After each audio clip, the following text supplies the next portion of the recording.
Jessica Mila hamil, istri Yaakob Hasibuan nantikan kelahiran sang buah hati.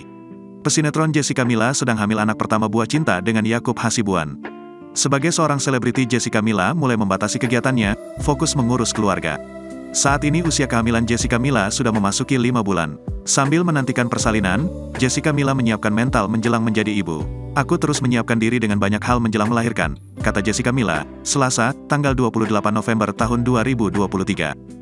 Begitu tahu hamil setelah dinikahi Yaakob Hasibuan, Jessica Mila memutuskan untuk rehat sementara dari lokasi syuting.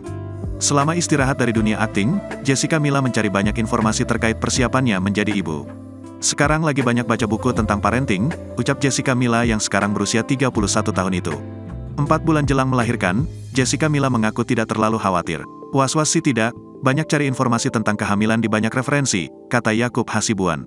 Seperti Jessica Mila, Yaakob Hasibuan juga menyiapkan mental dan fisik untuk menjadi orang tua. Saya sudah nggak sabar, menantikan kelahiran anak, ujar Yaakob Hasibuan.